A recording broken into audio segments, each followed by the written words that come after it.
Mateus capítulo 9. Entrando Jesus no barco, passou para outra banda e chegou à sua cidade. E eis que lhe trouxeram um paralítico deitado numa cama. Jesus, vendo a fé deles, disse ao paralítico: Filho, tem bom ânimo, seus pecados te são perdoados. Alguns dos escribas diziam entre si: Ele blasfema. Mas Jesus, conhecendo seus pensamentos, disse: Por que ajuizais mal em vosso coração? O que é mais fácil dizer: perdoados são os teus pecados, ou levanta-te e anda? Ora, para que saibais que o Filho do Homem tem na terra autoridade para perdoar os pecados. Disse então ao paralítico: Levanta-te, tome a tua cama e vai para a tua casa. E, levantando-se, ele foi para a sua casa. A multidão, vendo isto, maravilhou-se e glorificou a Deus, que dera tal poder aos homens. Jesus, passando adiante dali, viu assentado na alfândega um homem chamado Mateus e disse-lhe: Segue-me. Ele levantou-se e o seguiu. Aconteceu que, estando Jesus em casa, assentado à mesa, chegaram muitos publicanos e pecadores e assentaram-se juntamente à mesa com ele e seus discípulos. Os fariseus, vendo isto, disseram aos discípulos dele: Por que come o vosso mestre com publicanos e pecadores? Jesus, porém, ouvindo, disse-lhes: Não necessitam de médicos os sãos, mas sim os doentes. Ide, porém, e aprendei o que significa: misericórdia quero e não sacrifício, porque eu não vim chamar os justos, mas os pecadores ao arrependimento. Então chegaram ele aos discípulos de João, dizendo: Por que jejuamos nós e os fariseus muitas vezes, e teus discípulos não jejuam? Jesus respondeu-lhes: Podem, porventura, andar tristes os filhos das bodas, enquanto o noivo está com eles? Dias, porém, virão em que lhe será tirado o noivo, e então jejuarão.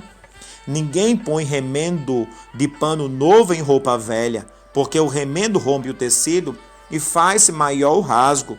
Nem se põe vinho novo em odres velhos, do contrário, rompem-se os odres, e entornam o vinho, e os odres serão completamente danificados. Mas põe-se vinho novo em odres novos, e ambos se conservam. Dizendo-lhe estas coisas, eis que chegou um chefe e o adorou, dizendo: Minha filha faleceu agora mesmo, mas vem, impõe-lhe as mãos e ela viverá. Jesus, levantando-se, seguiu ele os discípulos. Então uma mulher que havia 12 anos padecia de um fluxo de sangue. Chegando por trás dele, tocou a orla de sua veste, porque dizia consigo: Se eu tão somente tocar a veste, ficarei curada. Jesus, voltando-se e vendo-a, disse: Tem ânimo, filha, tua fé te salvou. Imediatamente a mulher ficou curada. Jesus, chegando à casa daquele chefe, vendo os instrumentistas e os alvoroço, disse-lhe: Retirai-vos, a menina não está morta, mas dorme, e riam-se dele. Logo que o povo foi retirado, ele entrou, pegou na mão da menina e ele a levantou. E espalhou-se aquela notícia por todo aquele país. Partindo Jesus dali, seguiram-no 2 cegos, clamando: Tem compaixão de nós, filho de Davi. E quando chegou em casa, os cegos se aproximaram dele. Jesus disse-lhes: Credes vós que eu possa fazer isto? Responderam-lhe eles: Sim, Senhor. E tocou-lhes então nos olhos e disse: Seja feito segundo a vossa fé. E os olhos deles foram abertos. Jesus advertiu-o, dizendo: Tende cuidado para que ninguém o saiba. Mas, tendo eles saído, divulgaram. Mateus capítulo 9. Entrando Jesus no barco, passou para outra banda e chegou à sua cidade. E eis que lhe trouxeram um paralítico deitado numa cama.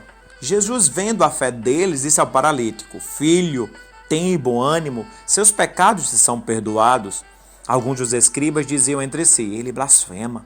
Mas Jesus, conhecendo seus pensamentos, disse: Por que ajuizais mal em vosso coração?